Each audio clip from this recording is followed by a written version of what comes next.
சந்திராஷ்டமம் மாதிரி ஆகாத நாட்கள் ஏதாவது இருக்கா? ஆமாம், இருக்கு. சந்திராஷ்டமம் அப்படிங்கிறது உங்களோட ராசிக்கு 8வது இடத்துல சந்திரன் வர காலம். அதாவது 8வது ராசி ஆகாது. ஒரு ஜாதகத்துக்கு 6, 8, 12 மறைவு ஸ்தானம் கெட்ட இடம் அப்படின்னு சொல்லுவோம். அதில் 12ஆம் இடங்கிறது ஒரு 25% இழப்புகளையும் பிரச்சனைகளும் தரக்கூடியது. 6ஆம் இடங்கிறது 50% பிரச்சனைகளை தரக்கூடியது. 8ஆம் இடங்கிறது 100% தரக்கூடியது. அல்லது கொஞ்சோண்டு அப்படின்றது 12, மதில் மேல் பூனையாக இப்படியா அப்படியான்ற மாதிரி இருக்கிறது, 50-50 இருக்கிறது 6ஆம் இடம். கண்டிப்பாக மோசமான பலனும் தருங்கிறது 8ஆம் இடம். ஸோ இந்த 8ஆம் இடத்தை அஷ்டமஸ்தானம்னு சொல்லுவாங்க. நட்சத்திரங்களில் 8வது நட்சத்திரம், ராசியில் 8வது ராசி, திதியில் 8வது திதி, அஷ்டமி, இவைகள்லாம் ஆகாததாக இருக்கிறது. இது ஒவ்வொருத்தருக்கும் அவங்கவுங்களுடைய ராசி அல்லது நட்சத்திரத்தின் அடிப்படையிலே பார்க்கணும். அப்படி பார்க்குற பட்சத்தில் உங்களோட நட்சத்திரத்துக்கு 17வது நட்சத்திரம் இந்த 8வது ராசிக்குள்ளே வரும். அது முன்னையும் இருக்கும், பின்னையும் இருக்கும். ஆனால் அதிகப்படியாக எப்போ பாதிப்பு ஏற்படணும், சரியாக 17வது நட்சத்திரம் தான் அதிகப்படியாக பாதிப்பை ஏற்படுத்தும் அப்படின்னு அர்த்தம். ஒரு சிலருக்கு கொஞ்சம் மாறுதல் வரலாம். டிகிரி வைஸாக பார்க்கும்போது, பாதம் கணக்கில் பார்க்கும்போது இந்த ஒரு நட்சத்திரமும் 4 பாதங்களில் இருக்குது. அல்லது டிகிரி கணக்கு பண்ணி பார்த்தாலும் வரும். ஆக நீங்கள் ஒரு மாதம் சந்திராஷ்டமத்தில் ஏதாவது பாதிப்பு இருந்ததுன்னா அந்த நேரத்துக்கான ஜாதக பஞ்சாங்கம் பார்த்து என்ன நட்சத்திரம் என்ன பாதம்னு பார்த்து அல்லது என்ன டிகிரின்னு பார்த்துட்டா ஒவ்வொரு மாதமும் அந்த டிகிரி அந்த நட்சத்திரம் அந்த பாதத்தில் இருந்து நம்ம எச்சரிக்கையாக இருந்துக்கிறதுக்கு உங்களுக்கு பயன் தரும். இதுதான் சந்திராஷ்டமத்தோடைய அதுலேருந்து நம்ம எச்சரிக்கையாக இருக்கிறதுக்கு. அந்த மாதிரி 8வது நட்சத்திரங்கிறது எல்லாருக்கும் தெரிஞ்சதாக இருக்கும். இருந்தாலும் நான் 8 நட்சத்திரம் 8வது ராசி எல்லாருக்கும் தெரியும். இருந்தாலும் நான் அந்த 8வது ராசிகளையும் நான் சொல்லிடுறேன். இப்போது அதே போல் 17வது நட்சத்திரத்தையும் நம்ம உங்களுக்கு சொல்லிடுறோம். சந்திராஷ்டம நட்சத்திரம்னு சொல்லக்கூடியது அந்த 8வது ராசியில் வரக்கூடிய 17வது நட்சத்திரம் என்னவோ அந்த நட்சத்திரம் என்னான்னு சொல்லிடுறேன். நீங்கள் கேலண்டரில் போட்டிருப்பாங்க அதெல்லாம் இன்றைக்கி இந்த நட்சத்திரம்னு, அப்படி பார்த்துக்கலாம். இன்னொரு விஷயமும் இருக்குது. இதில் வைநாசிக நட்சத்திரம்னு ஒன்று சொல்கிறாங்க. அதாவது உங்களுடைய நட்சத்திரத்துக்கு 22வது நட்சத்திரம் ஆகாத நட்சத்திரமாக சந்திராஷ்டமத்தை விட மிகவும் கடுமையானதாக கூறப்படுகிறது சிலரால். வைநாசிக நட்சத்திரம்னு அந்த நட்சத்திரத்துக்கு லிஸ்ட் எடுத்து வச்சுக்கிட்டிங்கன்னா அதுவுமே ஒவ்வொரு மாதம் வரும்போதும் நீங்கள் ஜாக்கிரதையாக இருக்கலாம். முக்கியமாக சுபகாரியங்கள்லாம் அன்றைக்கி பண்ணாமல் இருக்கலாம், முகூர்த்தம் வைக்காமல் இருக்கலாம், புதிய தொடக்கம் பண்ணாமல் இருக்கலாம், தூரம் பயணம் தவிர்க்கலாம். அந்த மாதிரி நட்சத்திரத்தில் இருக்கிறவங்க சண்டைக்கு வருவாங்க, நீங்கள் எச்சரிக்கையாக விலகி போகலாம். துணையாக சேர்க்காமல் இருக்கலாம், இணையாக சேர்க்காமல் இருக்கலாம், நட்பாக சேர்க்காமல் இருக்கலாம். இந்த மாதிரியான பாதிப்புகள் நீங்கள் தப்பிக்கிறதுக்கு இதெல்லாம் உதவியாக இருக்குங்கிற காரணத்துக்காக வேணால் இப்போ நம்ம இந்த வீடியோ போடுறோம். அந்த வகையில் ஒரு ராசிக்கும் 8வது ராசியை மட்டும் முதல்ல சொல்லிடுறேன், நோட் பண்ணிக்கோங்க. மேஷ ராசிக்கு 8வது ராசிக்கு பேர் விருச்சிக ராசின்னு பேர். ஆக இது ஏன் சொல்கிறோன்னா, நீங்கள் உங்கள் வாழ்க்கையில் விருச்சிக ராசிக்காரங்களோட பழக வேண்டிய சூழ்நிலை அல்ல கட்டாயம் அல்லது விதி தலையெழுத்து ஏதாவது அமைந்தால் ரொம்ப விட்டு கொடுத்து கவனமாக இருக்க வேண்டியது அவசியமாகும்.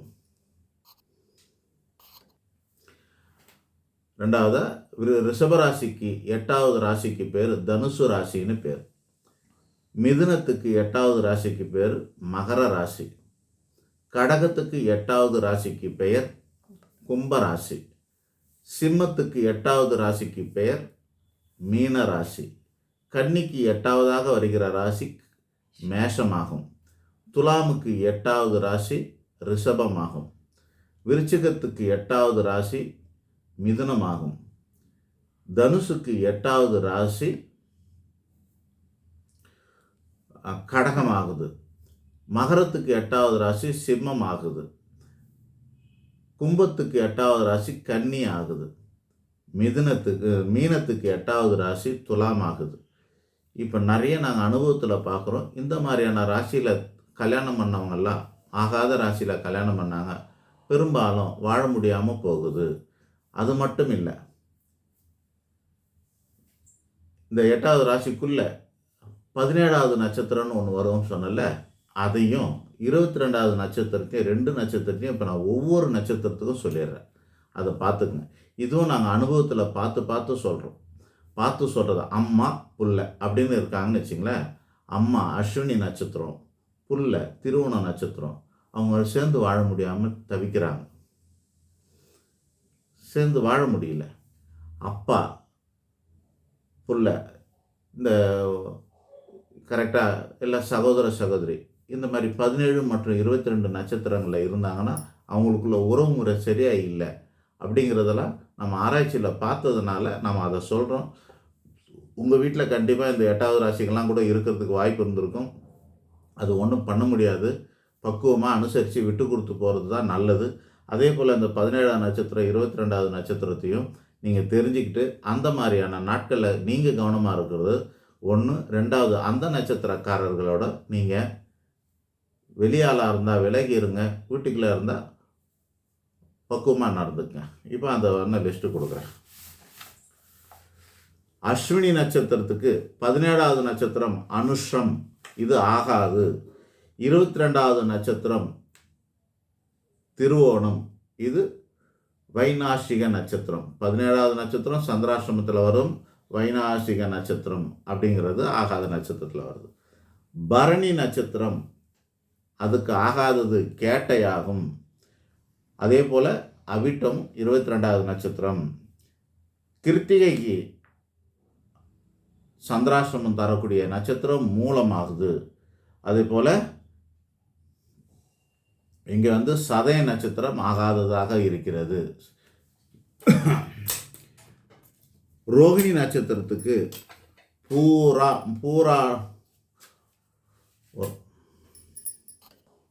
ரோகிணிக்கு பூராட நட்சத்திரம் ஆகாது. அதுபோல் பூரட்டாதி நட்சத்திரமும் ஆகாது. விருச்சிகத்துக்கு உத்திராடம் நட்சத்திரம் ஆகாது. அதுபோல் மிருகசிருஷத்துக்கு உத்திராடமும் ஆகாதுன்னு சொன்னால் அது 17வது வருது. அதே போல் உத்திரட்டாதிங்கிறது 22வது வருது, அதுவும் ஆகாது. திருவாதிரை நட்சத்திரத்துக்கு திருவோண நட்சத்திரம் ஆகாது. அதுபோல் ரேவதி நட்சத்திரமும் ஆகாது. அதுபோல் புனர்பூச நட்சத்திரத்தை சேர்ந்தவங்களுக்கு அவிட்டம் ஆகாது, அஸ்வினியும் ஆகாது. எங்கே புனர்பூச நட்சத்திரத்துக்கு அவிட்டங்கிறது 17வது நட்சத்திரம் ஆகுது, 8வது ராசியில் வரக்கூடியது. அதே போல் அஸ்வினிங்கிறது 22வது நட்சத்திரமாக ஆகுது. அது மாதிரி பூச நட்சத்திரத்துக்கு சதயம் ஆகாதுங்க. அதே பூசத்துக்கு பரணியும் ஆகாது. ஆயில்ய நட்சத்திரத்துக்கு பூரட்டாதி ஆகாது. அது மாதிரி கிருத்திகையும் ஆகாது. மக நட்சத்திரத்துக்கு உத்திரட்டாதி ஆகாது, ரோகிணியும் ஆகாது.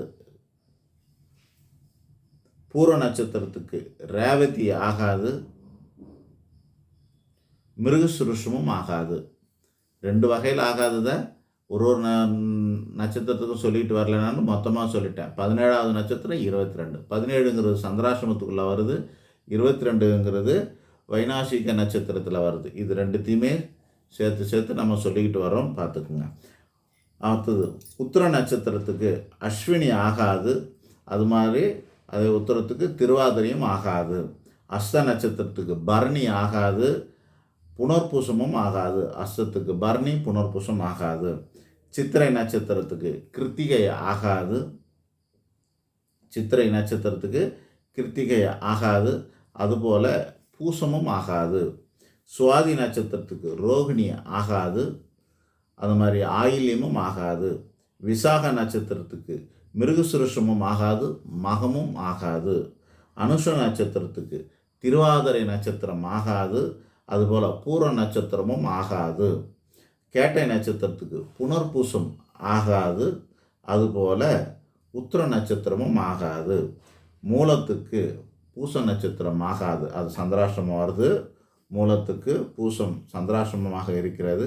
அதே போல் அஸ்த நட்சத்திரம் 22ஆக வருகிறது. பூராட நட்சத்திரத்துக்கு ஆயில்யம் ஆகாது, சித்திரை நட்சத்திரமும் ஆகாது. உத்திராட நட்சத்திரத்துக்கு மகம் ஆகாது. அது மாதிரி சுவாதி நட்சத்திரமும் ஆகாது. திருவோணத்துக்கு பூர நட்சத்திரம் ஆகாது, விசாக நட்சத்திரமும் ஆகாது. அவிட்ட நட்சத்திரத்துக்கு உத்திர நட்சத்திரம் ஆகாதுங்க. அதுபோல் அனுஷ நட்சத்திரமும் ஆகாது அவிட்டத்தை சேர்ந்தவங்களுக்கு. சதய நட்சத்திரத்தில் பிறந்தவங்களுக்கு அஸ்தம் நட்சத்திரத்தை ஆகாத நட்சத்திரமாக எடுத்துக்கலாம். அதேபோல் சதயத்துக்கு கேட்டையும் ஆகாது. புரட்டாதி நட்சத்திரத்தில் பிறந்தவங்களுக்கு சித்திரை நட்சத்திரம் ஆகாது, மூலமும் ஆகாது. அது மாதிரி உத்திரட்டாதி நட்சத்திரத்தில் பிறந்தவங்களுக்கு சுவாதி ஆகாது, பூராடமும் ஆகாது. ரேவதி நட்சத்திரத்தில் பிறந்தவங்களுக்கு விசாக நட்சத்திரம் ஆகாது, உத்திராடமும் ஆகாது. இப்போ என்ன சொல்லியிருக்கேன், முதல்ல சொல்லிட்டேன். 8வது ராசி என்னன்னு லிஸ்ட்டு போட்டு கொடுத்துட்டோம். அதுக்கப்புறம் சந்திராஷ்டம ராசி நட்சத்திரத்தையும் சொல்லிட்டோம். அதுபோல் வைநாசிக நட்சத்திரமான 22வது நட்சத்திரத்தையும் 17 மற்றும் 27 இது ரெண்டுத்தையும் சேர்த்து மொத்தம் 17 மற்றும் 27 ஆகிய 22 17 மற்றும் 22 இந்த 2 நட்சத்திரம் ஆகாத நட்சத்திரம்னு சொல்லிட்டு உங்களுக்கு லிஸ்ட்டு போட்டு கொடுத்துட்டோம். இதை பார்த்து கவனமாக இருந்துக்க வேண்டியது உங்களோட பொறுப்பு. நன்றி, வணக்கம்.